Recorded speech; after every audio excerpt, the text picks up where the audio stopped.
At the heart of the Cambridgeshire town of Wisbech, there is a monument to the abolition of slavery.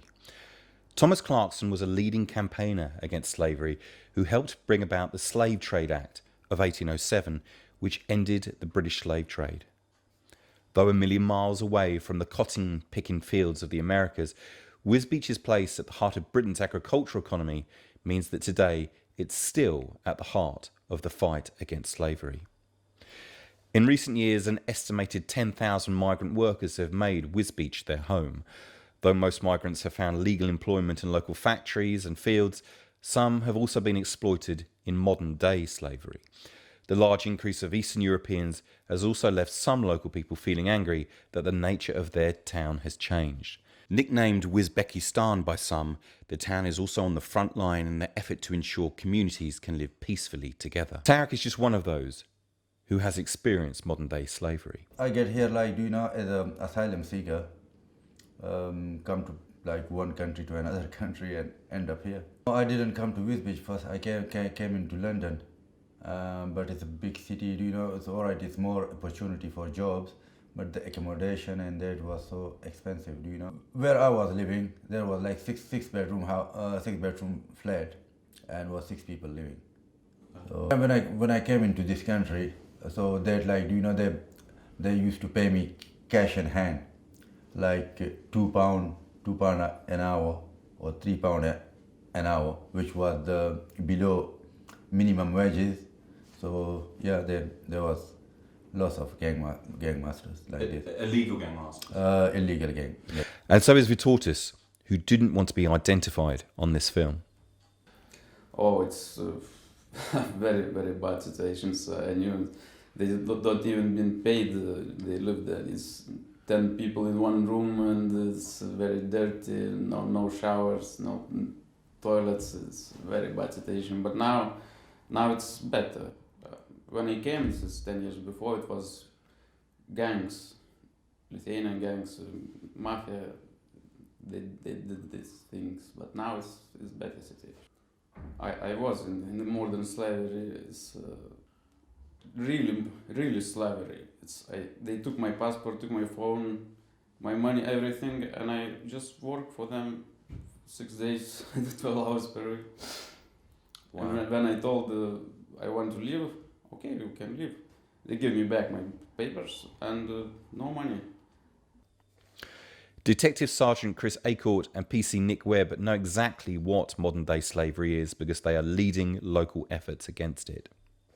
TV shows people and shows them in shackles, shows them locked in containers, whereas I think it's getting over the fact that actually you can control someone without having to lock on the door, without having chains, without having shackles, just through coercion and fear, you can actually control what somebody does. Yeah. The definition is in 3 parts. The means, the transport, and then the actual exploitation at the end of it. And the means can be a deception at the beginning, along with the transport is any movement, and this is a common misconception, is that people can be humanly trafficked within a county. They don't have to change any borders, there don't have to be any kind of physical movement. They can move from one address to another by deception, and that's your motive, your means and your transport is there, and then you just got to prove the final part, which is the exploitation. The type of exploitation we're finding is people are brought across or attracted across for the promise of work and accommodation, put into a large property, HMO, and basically made to work for less than minimum wage and have money taken from them, charged excessively rent, charged excessively for transportation. So the exploitation is there, but it's in a much more subtle way than, like you might see on a popular image of people locked up in a steel cage. Ultimately, there is a minimum wage, there's a fair living wage, and you've got rights and entitlements, and anything below that, to a degree, is a form of exploitation. And then where it becomes slavery is open to definition, really. Ultimately, I guess it's an element of control. I think if the perpetrator's got an element of control over your victim, then that's when it kind of becomes slavery, in my view. I think just taking just the minimum wage, that's or to say that doubtfully slavery is more taking advantage of someone, whereas I think when you've actually got control over more than just the one element of their lives, i.e. you're controlling their accommodation, you're controlling their transport, and you're controlling their wages, then I think then you've got control over someone, and then it becomes criminal. A recent case which we've just successfully convicted on, the victim in relation to that was brought across, and he was immediately told there was a debt to the fact that he was brought across, and that debt was wildly exaggerated. And he was told that the debt to bring him across was £1,000. He was then told, right, I will take your bank card and your bank details, and all your money will go to me until that debt's paid off. And you'll basically be working for every single day you work, 15 quid will go off that debt.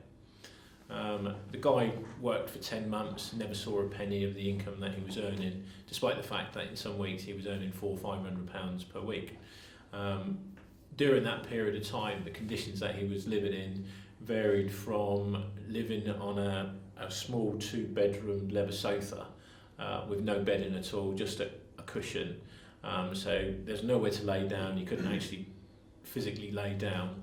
Other people in that house were made to sleep under the stairs, on settees or sofas in another room, and others were living or hotbedding, what we class as hotbedding. So what we mean by that is one party would be at work and the other party would be at sleep, and generally a lot of the shifts would be 10 or 12 hours. So one party would come home, and as he come home, the other party would be going to work, so he'd basically be getting straight into that bed. So the type of properties that they were kind of living in sort of ranged from that sort of thing. So they were living in sort of appalling conditions. Food levels were really poor, and as you can imagine, the hygiene inside the properties was pretty bad. Joe Evans of Fenland District Council works with the police and the local community to tackle the worst housing conditions the migrant workers have been forced to live in. We're currently in a residential street not far from Wisbech town centre. It's a typical Victorian street full of terraces, similar accommodation, and properties here typically tend to be privately rented, some of them in single family lets, but quite a lot of them houses in multiple occupation. The typical thing that we'll come across here is where we've got probably absent landlords who are renting either through an agent or through an unknown person who's collecting the rent. The landlord probably doesn't know how many people are living in the property. We sometimes find issues with overcrowding, so we may have more people living in the house than it can cope with, particularly in a small narrow street like this. You'll identify those types of houses through increased rubbish coming out onto the street, excess parking, and that's how we tend to identify properties that are overcrowded. So yeah, typically properties with 6 or 7 people in, where they're only really appropriate for 5. Relatively poor house conditions. These are old houses where they've not been maintained and refurbished by the landlord, and they're certainly not refurbished in between lets, so you'll have people coming and going. There'll be very little cleansing in the household, so very drab, dirty, poor condition generally, in sanitary bathrooms, unhygienic kitchens, that type of thing. And obviously when you have a lot of people that are living in houses like that, things get worse, they don't get better. The Rosmini Centre is a Wisbech-based organisation that is helping to prevent the vulnerability that leads to migrant workers being exploited through everything from a food bank to English lessons. My name's Nita Grodkiewicz. I'm the manager of the Rosmini Centre in Wisbech. The easiest way to exploit somebody is if they haven't got any contact and they're not able to, they don't have a voice. So I think integration is a key. If you can get people to come in, whether it's just to come in for a national insurance number, appointment, whatever, you've actually made that initial contact. And I think reputation as well. The police will tell you people within a 30-mile radius of here know about the Rosmini Centre. I had a little girl of 15 who'd run away from home, and I asked, well, why did you come here? Because it's Saturday night, 9 o'clock. And she said, oh, everybody knows if they've got a problem to go to the Rosmini Centre. Some of the people they work with are in dire need of the most basic help possible.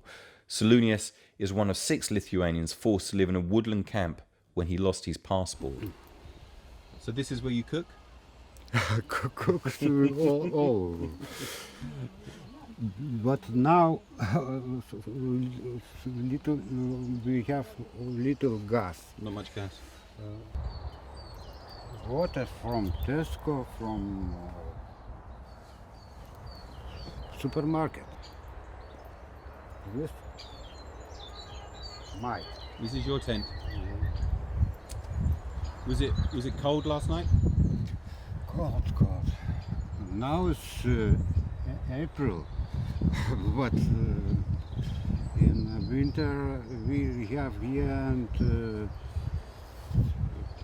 colder. Much colder. We are from Lithuania. I have two daughters, but my daughters love me. This is my life.